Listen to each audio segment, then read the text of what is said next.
Caminando por las polvorientas calles de la España rural, un observador atento en la década de 1830 se topaba con una realidad desgarradora.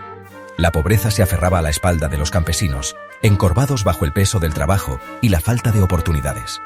Sus manos, curtidas por el sol y el esfuerzo, arañaban una tierra que ya no les pertenecía. Mientras tanto, en los salones de Madrid, la nobleza y una nueva élite burguesa se movían entre lujos y excesos, ajenos al clamor silencioso que se extendía desde los campos. La brecha entre la opulencia y la miseria se abría como un abismo, preludio de un terremoto social que estaba a punto de estallar. Este contraste brutal no era fruto de la casualidad, sino de un sistema que perpetuaba la desigualdad. La Iglesia, durante siglos, había acumulado vastas extensiones de tierra y propiedades, mientras que la mayoría de la población luchaba por sobrevivir con lo poco que le quedaba.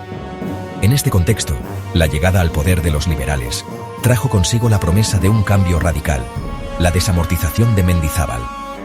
Se presentaba como una solución para sanear las arcas del Estado y modernizar el país. Pero detrás de esta fachada se escondía un juego de intereses que beneficiaría a unos pocos a costa del sacrificio de muchos.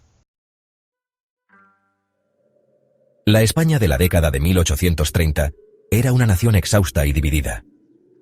La muerte de Fernando VII en 1833 había desatado una guerra civil entre los partidarios de su hija Isabel II y los carlistas, defensores de la línea sucesoria tradicional. El conflicto, que se prolongaría durante años, dejó tras de sí un reguero de muerte, destrucción y un Estado al borde de la bancarrota. En este escenario de crisis, los liberales, con una agenda reformista inspirada en las ideas ilustradas, se erigieron como la opción para modernizar el país. Juan Álvarez Mendizábal, ministro de Hacienda durante la regencia de María Cristina de Borbón, se propuso transformar la estructura económica y social de España. Su plan se centraba en la desamortización de los bienes eclesiásticos, una medida que, según sus defensores, permitiría obtener recursos para financiar la guerra, reducir la deuda pública y crear una nueva clase de propietarios rurales que impulsara el desarrollo agrícola.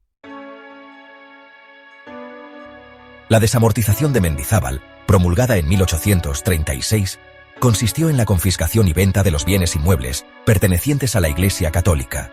Monasterios, conventos, tierras de cultivo y otras propiedades pasaron a manos del Estado, que las subastó públicamente.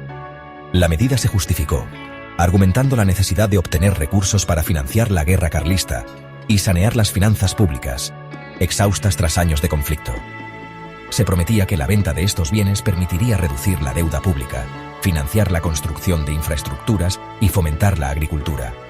Se aseguraba que la tierra, en manos privadas, sería más productiva y generaría riqueza para el país.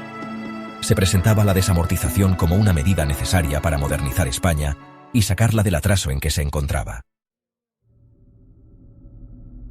El truco bajo la manga: cómo enriquecer a los ricos.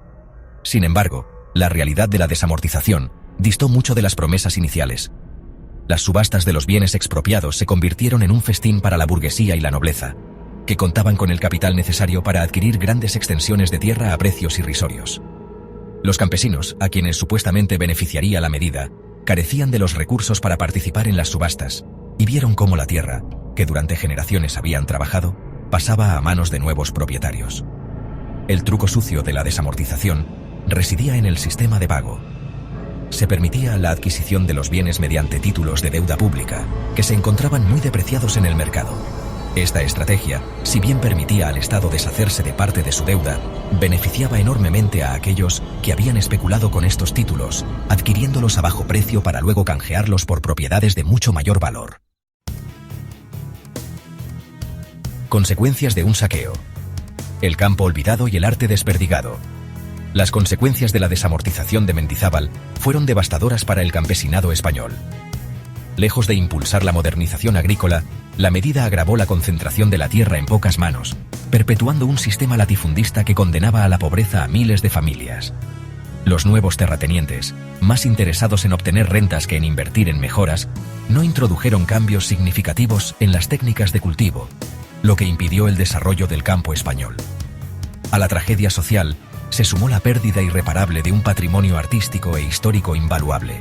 Los monasterios y conventos, despojados de sus bienes, fueron abandonados o derribados. Obras de arte, bibliotecas y archivos se dispersaron. Fueron vendidos a particulares o acabaron en el extranjero.